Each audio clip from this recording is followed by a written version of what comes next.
सरकार बात करने की कोशिश कर रही है, बातचीत से जरिए रास्ता निकालना चाहती है। दूसरी तरफ विपक्ष इस मौके का इस्तेमाल सरकार को घेरने में कर रहा है।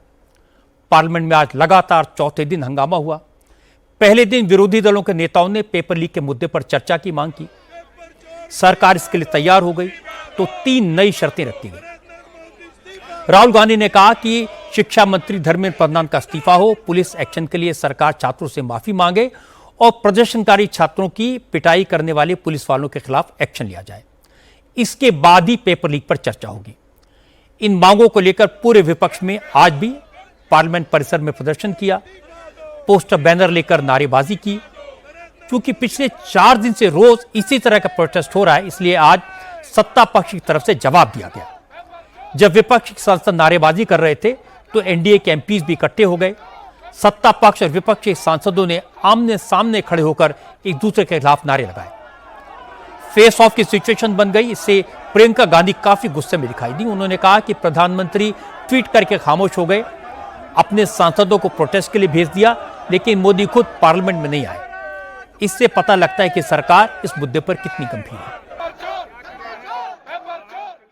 हर बार उनसे पूछिए, उनके मंत्री निकल रहे हैं ना, प्रधानमंत्री जी आए ही नहीं है सदन में। इतनी बड़ी मतलब इतना बड़ा आंदोलन चल रहा है, पूरा देश का यूथ बाहर है, प्रधानमंत्री जी सदन में नहीं आए हैं और आप मेरे से पूछ रहे हो कि सदन क्यों नहीं चल रहे हैं?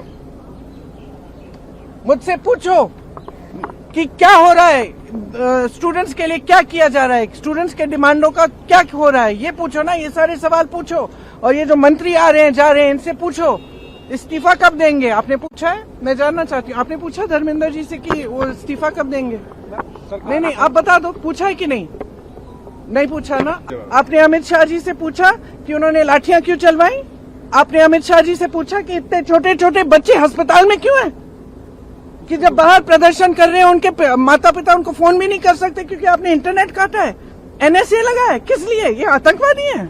पूछा है आपने? तो जब आप पूछेंगे ना इनसे, तब मैं आपके सवालों का जवाब दूं। अखिलेश यादव ने भी कहा कि अब बात जांच, फास्ट ट्रैक कोर्ट और सजा के वादों से आगे निकल गई है। जब संसद में चर्चा होगी तभी होगी जब धर्मेंद्र प्रधान का इस्तीफा होगा।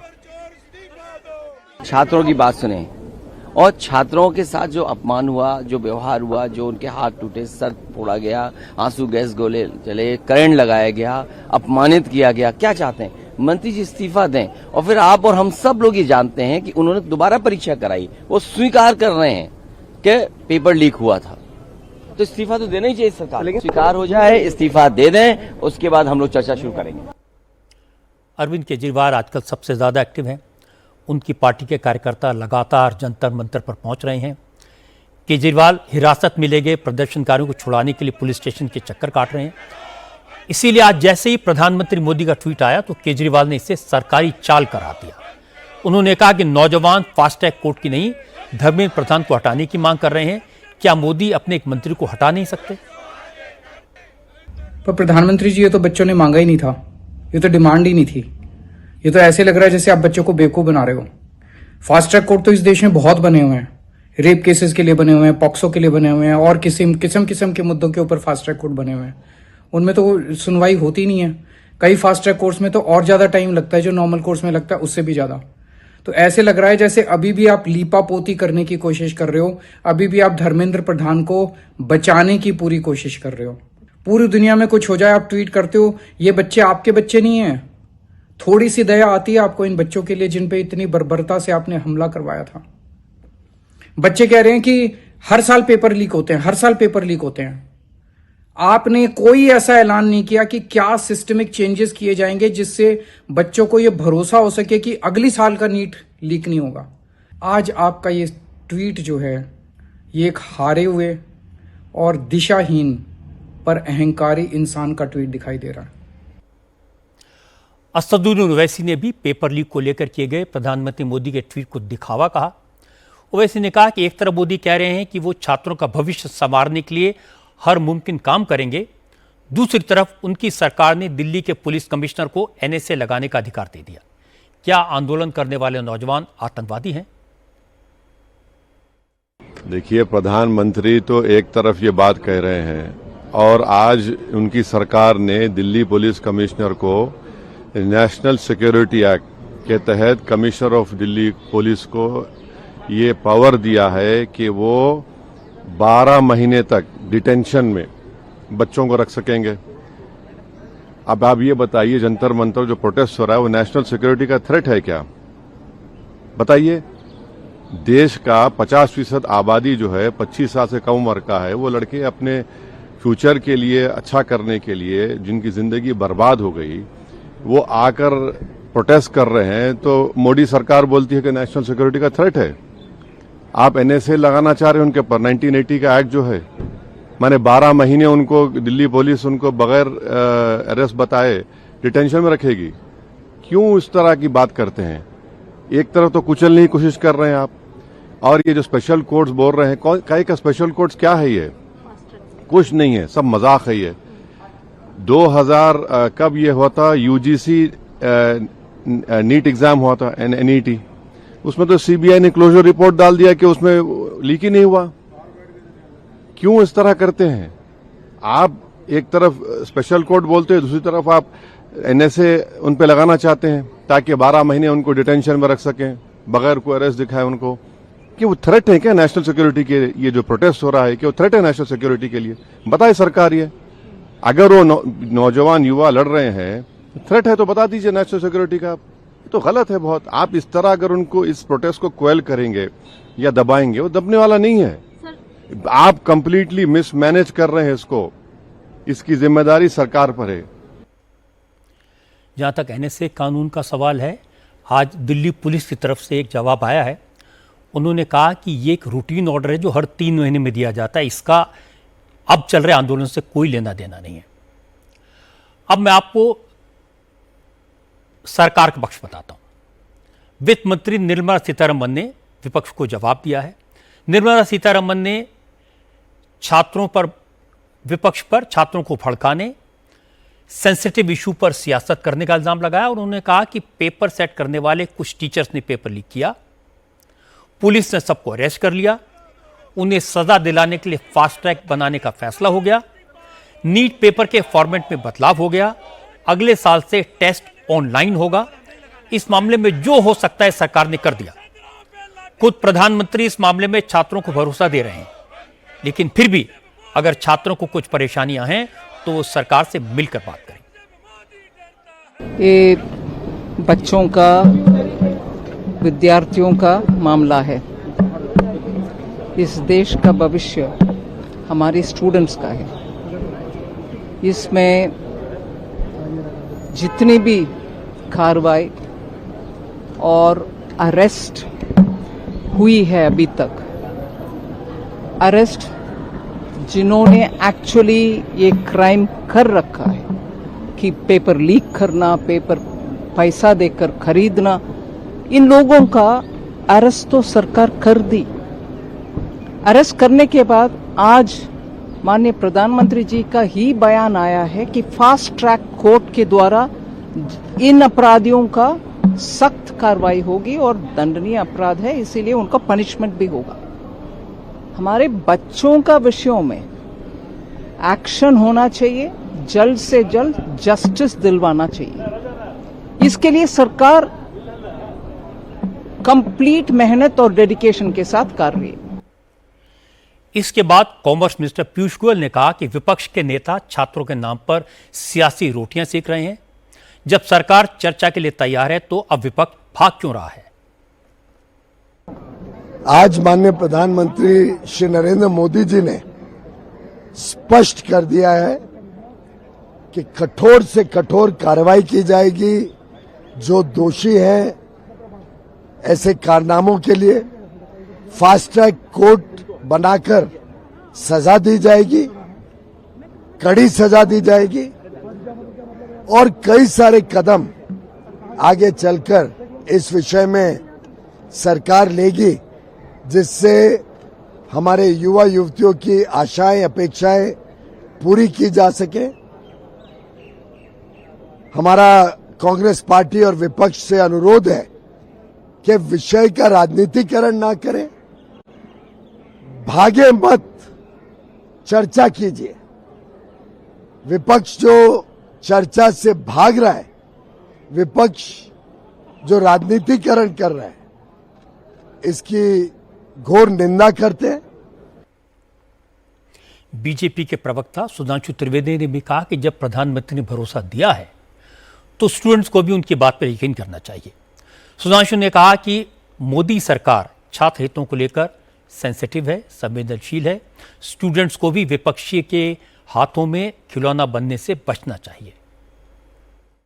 राजनीति का कंधा दूसरों का प्रयोग मत करिए, क्योंकि मैं छात्रों से भी कहना चाहूंगा, आप लोगों को बहुत सतर्क रहने की जरूरत है, क्योंकि कुछ अवसरवादी सत्ता लोलुप अराजक तत्व आपके आंदोलन में आकर उसका लाभ उठाने का प्रयास कर रहे हैं। और ये वही चेहरे हैं जो अलग अलग चेहरा बदलकर समय समय पर अपनी राजनीति की रोटियां सेकते हैं, और वही वाक्य वही शब्द दोबारा उठकर आते हैं जिनका शिक्षा व्यवस्था या नीट से कोई संबंध नहीं है।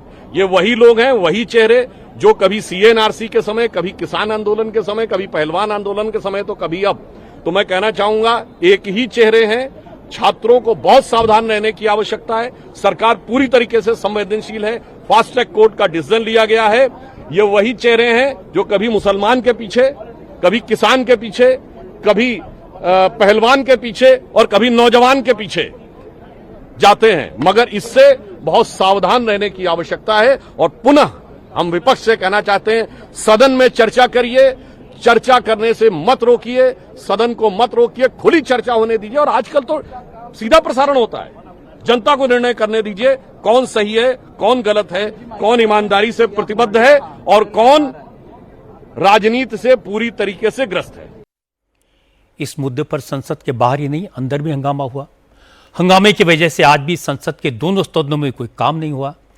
आज लोकसभा की कार्रवाई तो शुरू हुई, लेकिन शुरू होते ही हंगामे के कारण स्थगित हो गई। हंगामा राज्यसभा में भी हुआ, लेकिन शोर शराबे के बीच सदन के नेता जेपी नड्डा, विपक्ष नेता मल्लिकार्जुन खड़गे और संसदीय कार्य मंत्री किरेन रिजिजू ने अपनी अपनी बात कही।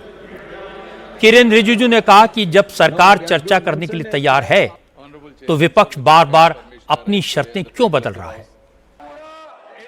सब पार्टी ने ये मांग किया है कि नीट पे चर्चा होना चाहिए। आज भी पूरा एनडीए पार्टी की ओर से भी फिर से मांग किया है कि नीट पे चर्चा होना चाहिए। मुझे लगा कल खड़गे जी और बाकी ऑपोजिशन के कुछ नेताओं से मिल करके हमारा उम्मीद थोड़ा सा कायम हुआ था कि चर्चा हो सकता है क्या आज। तो कांग्रेस पार्टी ने कंडीशन लगाया, हमने ये अनुरोध किया कि चर्चा किस प्रकार से कितना लंबा चलेगा ये हम आपस में मिलकर तय करें, लेकिन कंडीशन मत लगाइए। कंडीशन लगाने से आपका जो इंटेंशन है वो ठीक नहीं है, क्योंकि आप चर्चा को रोकना चाहते हैं। अब चर्चा का बात करके फिर कंडीशन लगा के फिर चर्चा को आप बाधित कर रहे हैं। हमने फिर से अनुरोध कर रहे हैं कि नीट एग्जाम को लेकर के कोई राजनीतिकरण नहीं करते हुए बहुत अच्छी तरह से दोनों सदन में चर्चा होना चाहिए। रिजिजू बोल रहे थे, इसी दौरान मल्लिकार्जुन खड़गे खड़े हो गए। उन्होंने कहा विपक्ष भी चर्चा के लिए तैयार है। अब चर्चा छात्रों पर हुए लाठीचार्ज को लेकर भी होनी चाहिए, हिंसा के लिए जिम्मेदार लोगों पर एक्शन को लेकर भी होनी चाहिए, लेकिन अब चर्चा तभी होगी जब शिक्षा मंत्री का इस्तीफा हो जाएगा। जो आज प्राइम मिनिस्टर का बयान हुआ है ये इन्वेस्टिगेटिव बयान है ये, और दूसरा जो है पहले एजुकेशन मिनिस्टर का इस्तीफा होना चाहिए। चर्चा करने के लिए चर्चा से भाग सरकार आगे आए, स्टेटमेंट दिए कि जो इस्तीफा हम पूछ रहे हैं और एजुकेशन मिनिस्टर इस्तीफा देना चाहिए। और लाखों हजारों लोग आज रास्ते पे गिरे हुए, लाठीचार्ज हो गई है और बहुत से हॉस्पिटल्स में हैं और उनके माँ बाप परेशान हैं। इसीलिए मैं आपसे विनती करता हूं उनका रिजिग्नेशन पहला लीजिए, डिस्कशन शुरू कीजिए, हम तैयार हैं डिस्कशन के लिए। इस्तीफा जरूर होना चाहिए और जब तक आप इस्तीफा नहीं दिलाएंगे डिस्कशन शुरू नहीं। खरगे के बयान पर सदन के नेता जेपी नड्डा ने सख्त ऐतराज जताया। नड्डा ने कहा विपक्ष नेता बार बार अपनी डिमांड बदल रहे हैं, इससे साफ है उनका मकसद चर्चा करना नहीं, सिर्फ हंगामा करना है। विपक्ष का व्यवहार बहुत ही गैर जिम्मेदाराना है, बहुत ही गैर जिम्मेदाराना है। ये न चर्चा चाहते हैं न ही हाउस को चलने देना चाहते हैं।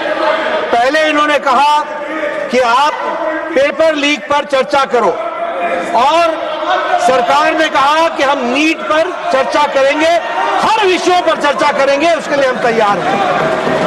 लेकिन आज इन्होंने अपनी डिमांड बदल दी और इस्तीफे की बात करने लगे। जिस संसद को कानून बनाना है, जिस संसद को फैसला करना है, उसमें तो कोई बातचीत भी करने के लिए तैयार नहीं है। सरकार बार बार ऑफर करती है कि वो पेपर लीक के मुद्दे पर चर्चा करने के लिए तैयार है, लेकिन लगता है कि राहुल गांधी के लिए पार्लियामेंट में बहस से ज़्यादा ज़रूरी है पेपर लीक के इशू को पब्लिक में उठाना। बेहतर तो ये होता है इस इशू पर पार्लियामेंट में सार्थक बहस होती। कितने सारे ऐसे एमपीज हैं जो शिक्षा संस्थान चलाते हैं, एजुकेशन से जुड़े हैं, उनके विचार सरकार को व्यावहारिक सुझाव दे सकते हैं। अगर गहन चर्चा हो और पेपर लीक के मामले का सॉल्यूशन संसद से निकले तो ये लोकतंत्र के लिए सबसे अच्छा होगा।